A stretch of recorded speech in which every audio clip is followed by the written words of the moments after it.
As we're approaching, this is the approach in August. I'll take this opportunity to have a drink. Does anyone want some water? You're coughing. So this is a navigation camera. We're going towards, and then it starts to drift. Ooh, what's happened there is one of the maneuvers we overperformed. And then the way that we phase the mission, so I think it's about 3 or 4 days later, all of a sudden the comet will pop back into view because it's where it's supposed to be again. There it was. And this is one of our first cool images, I guess, of full frame of the comet. Just for context, it's lost a little bit off the page there. This is one of these ground-based images run by Colin.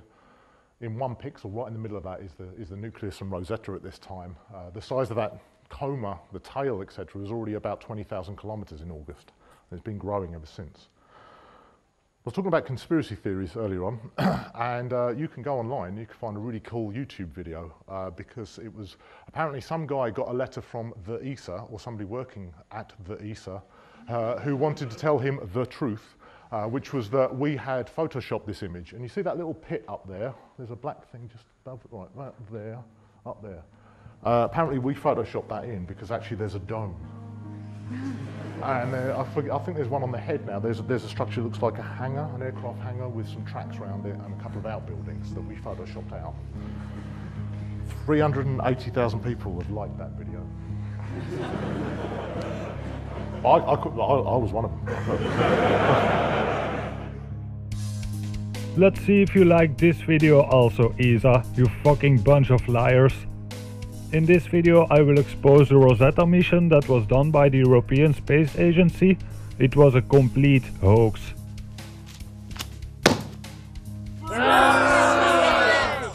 The Rosetta spacecraft was launched into space in 2004 for the purpose of landing on a comet.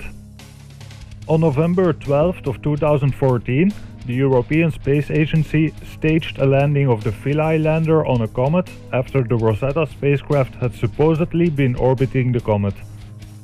The Rosetta spacecraft was named after the Rosetta Stone. The Philae lander was intentionally named after the Philae obelisk, which directly corresponds with the Rosetta Stone as they share the same inscriptions. Now I'm not making this up, here is ESA explaining how they named all this. Just check the sound on.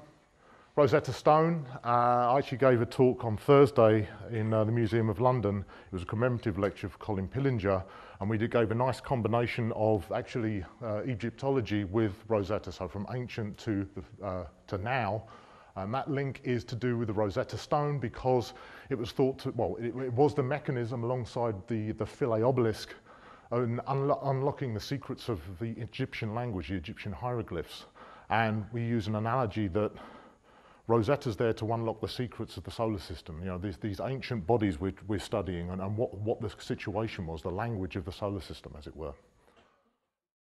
The Rosetta Stone is a freestanding stone inscribed with a propaganda story that would enable the government of that time to maintain control over the slave population. The story was carefully fabricated to explain to the slaves of Egypt that their pharaohs were to be revered as gods, and that their new pharaoh should in turn be recognized as their new god. Both the Rosetta Stone and the Philae obelisk spoke of the god Osiris, that's the Egyptian god of the dead. ESA named the camera on the Rosetta spacecraft Osiris. After the spacecraft orbited the comet for some time, a landing site was found. ESA staged a public competition to name the landing site, and the winning name was Ajelkaya. What a coincidence. The Temple of Isis was originally located in Philae Island, but later got moved to Ajelkaya Island. This is located right next to it. ISIS is the name that was, uncoincidentally, given to a CIA-funded and trained terrorist group. If you believe the European Space Agency landed a spaceship on a comet, here are some simple facts that show you how much of a fantasy this is. The average speed of the comet is 42,000 miles per hour. The closest distance to Earth was 36 million miles in 1982. In 2014, the distance to the comet was 306 million miles. Since the comet has a very low relative mass, it has no real gravitational pull, so the spacecraft had to orbit the comet on its own power. Onboard cameras have been capturing pictures and videos for months. They got processed at the ESA Operations Center to refine the position of the comet. No live or video footage has ever been produced. Instead, ESA released an 8-hour-long video full of animations and speeches with no actual footage. And I was stupid enough to watch it. The full 8 hours. ESA claims they landed a satellite from Mission Control in Germany. This means they had to be able to communicate with the spacecraft in real time over a distance of 310 million miles. Yeah, it's no joke. They flew all the way over there and then decided how and where to land. Why would you need planning? Considering that the comet is traveling at 84,000 miles an hour, it's extremely unlikely that a 220-pound spacecraft that is only a few feet tall would be able to withstand the hot gases erupting from the comet's surface. I mean, look, this is how a comet looks from the Earth. It always has a big trail behind it from all the gases erupting. And then if you look at the ESA pictures, they show you this. And then they claim they land on it. Do you believe all this crap? Stop believing it.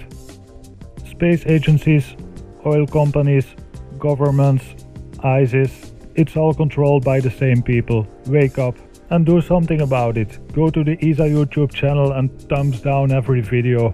Post comments and let the people know what a fraud they are.